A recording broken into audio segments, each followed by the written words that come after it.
Hi Year Nines, this is just a really quick deconstruction of the task sheet that you've got for your upcoming assessment. I hope it's of use to you, and make sure you kind of talk to your teacher about anything that's not clear here. So first of all, just a really important note about the due date, and that you'll see that it's Monday, June 23rd, and it's not the week of, it has to be in on that day.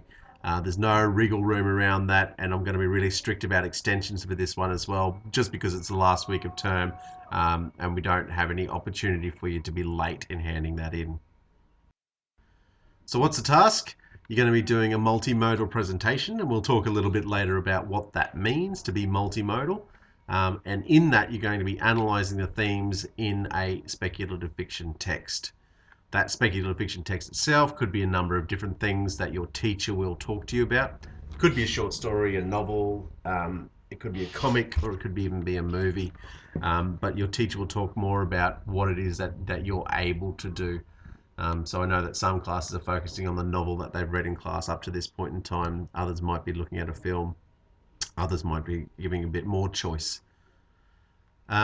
So within that, then you need to talk about what the theme of the text is. You need to be able to explain what that is. You need to be able to then relate how that theme is represented through the characters and the setting. So what is it that the characters do, say, etc.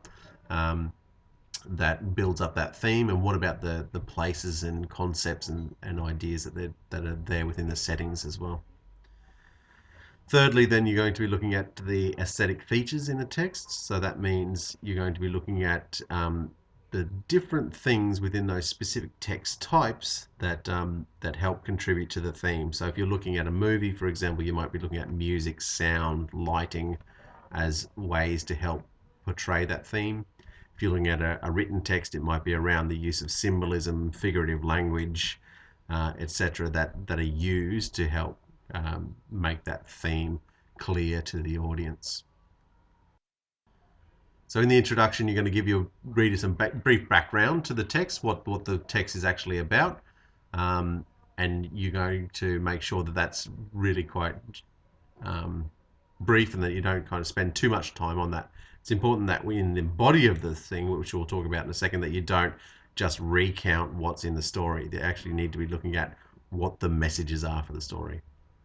And that's what that next point is there, is about that clear thesis statement. You need to be saying how the theme has been represented, what the author has used to get that message across. And that's going to be then linked to the main points that you're going to discuss in the speech. In the body, then, you'll see that it's set out very similar to an analytical piece of writing, because we're using the Peel structure. And that starts off with clearly signposting to the audience what it is exactly that you're talking about. And then you're going to give some evidence to support that point, and that could be part of your multimodal. So that means you can use a number of different things to actually show the audience, rather than having to tell the audience what the bit of evidence is that you're going to analyze. So if you're using a film, it could be a short snippet from the film.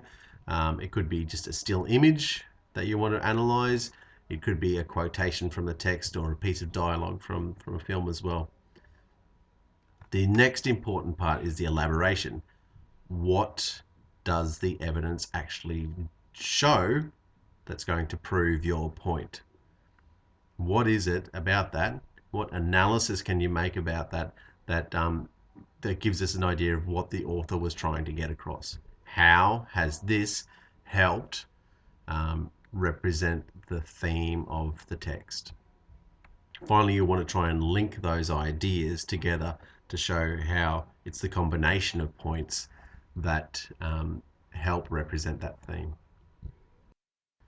And that's really what you revisit in the conclusion as well. Talk about what it was that you were trying to achieve, and say how it's that combination of techniques that have been used by the text producer to get that message across for the audience.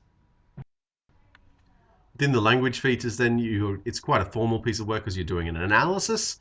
So you should use sophisticated vocabulary, and that language that you use helps position the audience to accept your point of view as well.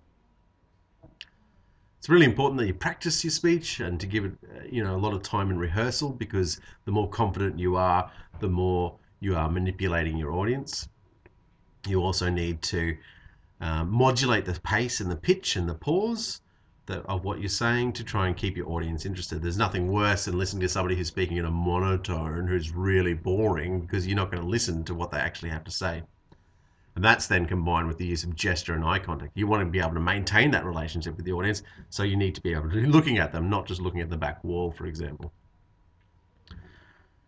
And finally, that multimodal, it's important that you don't just read off a PowerPoint. It's not there as a script. You got to think about how a teacher uses those different bits of material that they might bring to class with them, and then try to incorporate that and just to kind of make mention of it and kind of gesture to it and show it. So think about, watching your teachers as they teach, and look at how they use PowerPoint, look at how they use worksheets or how they use bits of text and images. So some final tips.